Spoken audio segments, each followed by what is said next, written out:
Diga lá, meu nome é Laís Possani, mas você pode me chamar de Lá, uma compartilhadora de informações que realmente podem transformar o mundo. E no vídeo de hoje a gente vai fazer uma resenha do livro Inteligência Positiva, de um cara que tem um nome bem diferente, eu vou até colar, Shirzad Chamine. Ó, pra você que tá chegando agora, eu sou super organizada. Eu escrevo todos os tópicos da minha resenha num caderninho pra não deixar passar nada, viu? Então me valoriza aí. Como vocês podem ver aqui do meu lado, o meu ajudante Eclipse, que tá quase em todos os meus vídeos. E eu já te adianto, esse livro é meio chato, mas tem muita informação relevante e rica, então não vai embora daí não.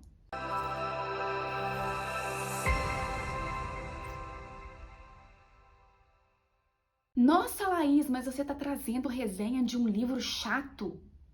Gente, nem só de coisas boas se fazem um homem ou uma mulher. Hoje eu tô atacada. Mas calma, o livro não é chato. Ele só não é dentro dos padrões que me chamam mais atenção. Deu pra entender? Ele foi escrito em 2012 e esse cara, esse autor, ele é o CEO de uma das maiores empresas de fazedores de coaches, vamos dizer assim. Então ele tem uma pegada muito business, muito empresarial, é uma pegada muito masculina, eu acho, sabe? De uma energia assim, uhul, vamos lá, fazer. Não é o tipo de narrativa que mais me chama a atenção.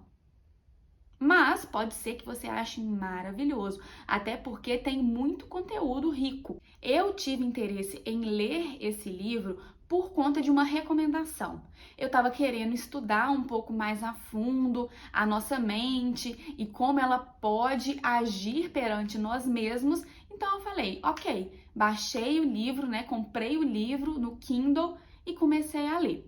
Ele não é grande, ele tem pouco mais de 220 páginas, mas acaba sendo um pouco repetitivo às vezes. Mas isso não anula tudo que ele tem por trás. Se você lê com um olhar sábio, você consegue tirar muito proveito. E a gente vai conseguir aprender isso porque linka muito bem com o tema central do livro, que traz a ideia dos sabotadores.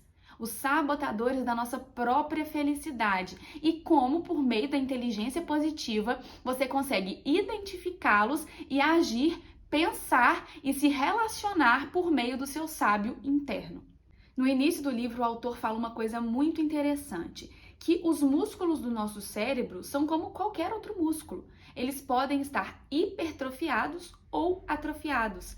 A gente pode escolher usá-los ou deixá-los de lado. E assim, uns ficam mais fortes e outros ficam menos fortes. Muitas vezes a gente escolhe trabalhar a nossa mente superficial, que está muito distorcida da nossa mente sábia, que tem por trás o discernimento, a tomada de decisões com a totalidade dos pensamentos, não se deixando levar por algo que passa e que muitas vezes nem é nosso.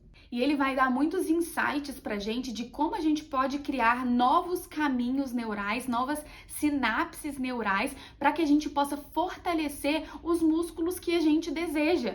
Não adianta de nada você querer treinar bíceps e deixar seu braço forte se você treina perna. Ou o contrário. Então, se você é uma pessoa que deseja aflorar o seu sábio interno, assim você precisa fazer com a parte do seu cérebro que é responsável por ativá-lo. Mas antes de falar como a gente pode fazer essa ativação do nosso sábio interior, é importante falarmos dos sabotadores, que está ligado à parte do nosso cérebro de sobrevivência. E essa parte é muito bacana.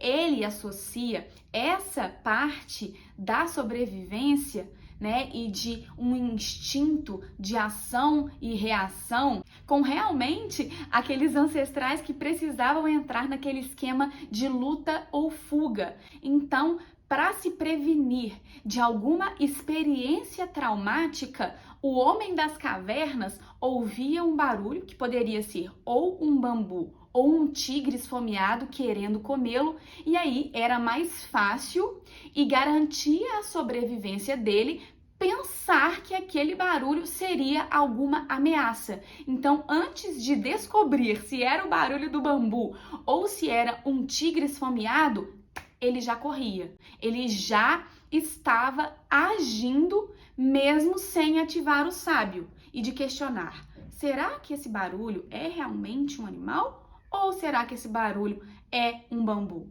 Ele não tinha tempo para fazer essa decisão, porque ele precisava sobreviver, ele precisava perpetuar a espécie. E assim foi sendo criado e foi sendo fortificado essa parte do nosso cérebro, que é uma parte do cérebro sobrevivente.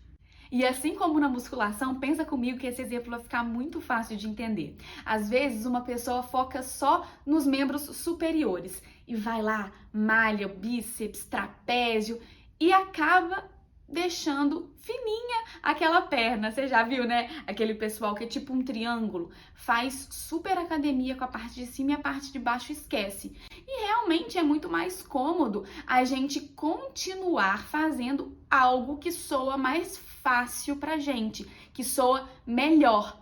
E é justamente isso que acontece com o cérebro sobrevivente e o cérebro sábio. A gente foi estimulando só a parte de cima, que é o cérebro sobrevivente, e a gente esquece de incentivar, plantar, regar e colocar energia na parte do sábio. Então, a gente até hoje traz e carrega essas características dos nossos antepassados lá de trás, que às vezes nem mais faz sentido. É claro que não faz, não tem nenhum tigre correndo atrás da gente, certo? Mas o que acontece? Pega uma experiência traumática, que no caso era um animal correndo atrás de você, e hoje a experiência traumática são pais que não são presentes. Essa é uma experiência traumática para você, sobretudo quando você é criança, porque é nessa parte da vida, né, do 0 aos 7 anos, que a gente vai se formando por meio de tudo que a gente viveu. Então, você pega essa experiência traumática de pais que não estavam presentes.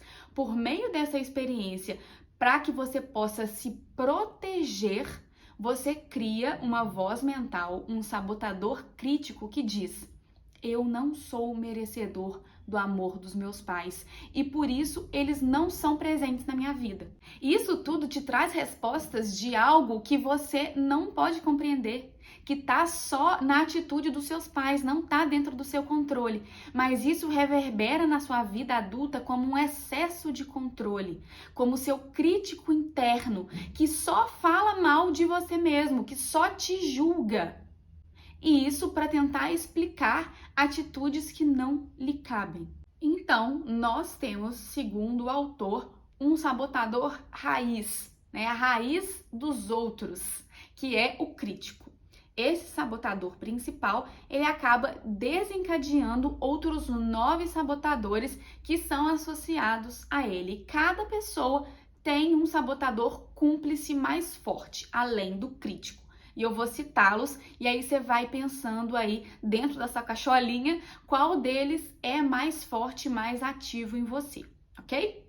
Eu vou usar a minha colinha, porque eu não quero falar nada errado, então eu vou ler. Ó, de acordo com o autor, existe o sabotador insistente. Inclusive, gente, tem um vídeo meu aqui que fala a diferença de insistir e persistir. Eu vou colocar aqui para vocês, depois vocês podem dar uma olhada, que eu acho que vai esclarecer também esse tópico. De acordo com o autor, o sabotador insistente, ele tem a necessidade de ordem e organização em excesso. É o tipo de pessoa perfeccionista, sensível a críticas, trabalha em excesso e muitas vezes é inflexível. Pensa se você tem essas características. O segundo sabotador cúmplice é o prestativo. Quem nunca conheceu uma pessoa prestativa aí? É claro, existe um meio do caminho. mas são aquelas pessoas que fazem as coisas para o outro só para ter aceitação. Então, elas têm a necessidade de se sentirem amadas, colocando as necessidades dos outros à frente delas mesmas. Hiperrealizador nesse, gente, foi um tapa na cara, porque eu sou essa pessoa. Eu sou não. Eu tenho esse sabotador muito forte dentro de mim. Hiperrealizador, presta atenção.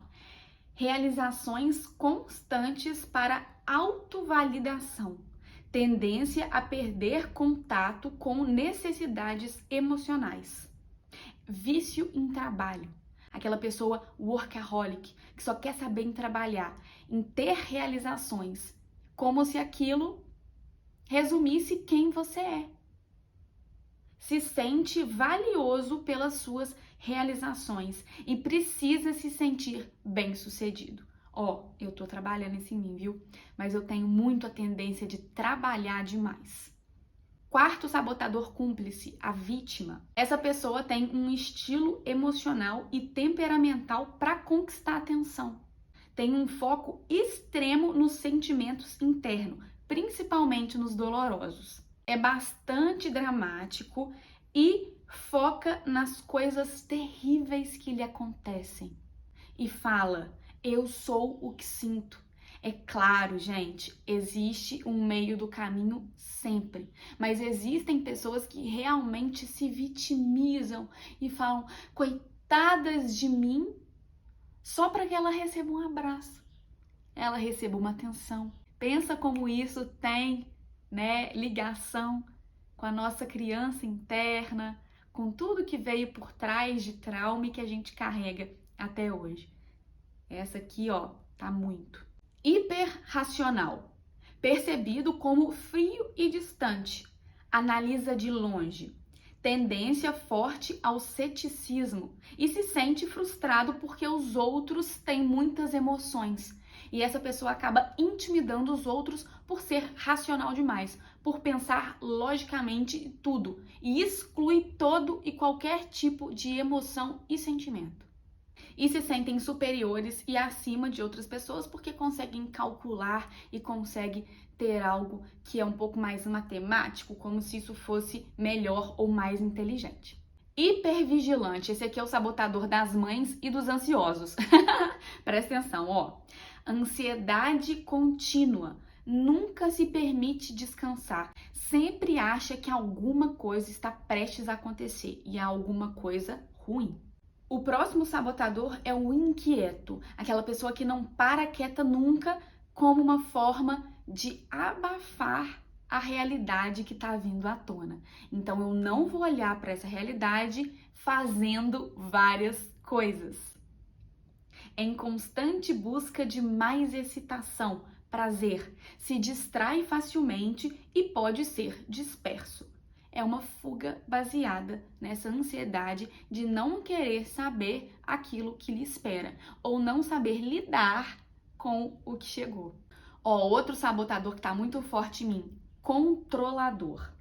Esse sabotador, ele tem a necessidade de assumir responsabilidade e controlar as situações. E resulta numa impaciência da pessoa que tem esse sabotador forte. Realmente, eu trabalho muito a minha impaciência. Melhorei, tá? Autoconhecimento me ajudou demais a perceber a minha impaciência. E aí, esse sabotador acaba intimidando os outros com uma comunicação direta e às vezes muito ríspida. Esse controlador se sente péssimo quando algo dá errado, ou seja, saiu do seu controle. O nono sabotador cúmplice do crítico é o esquivo.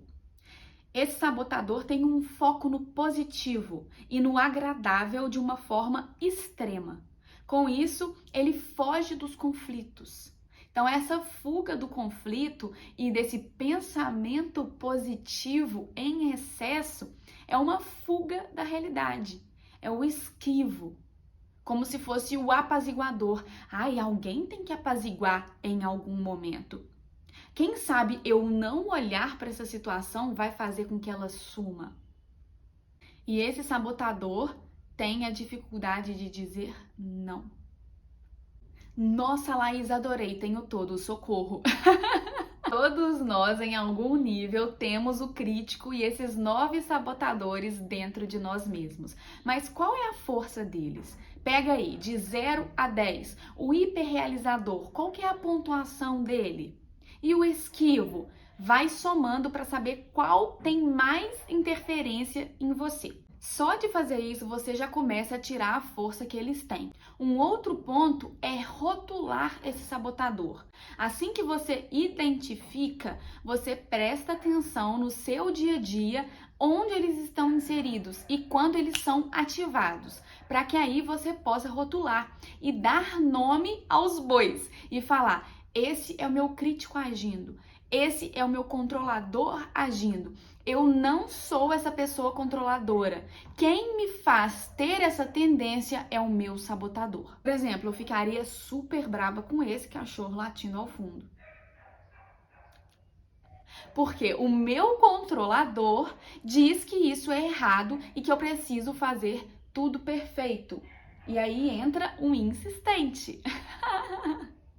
Eu não sei se vocês já viram aquele filme Luca da Disney, que é a coisa mais linda do mundo. O Luca é um bichinho aquático que descobre que quando ele vai para a terra, ele vira um menino. E quando ele vira um menino, ele começa a ter experiências mundanas.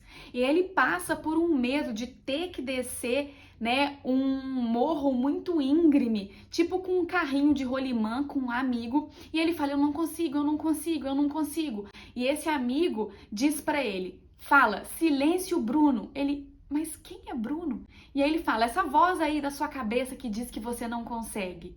Esse é o exemplo claro do sabotador.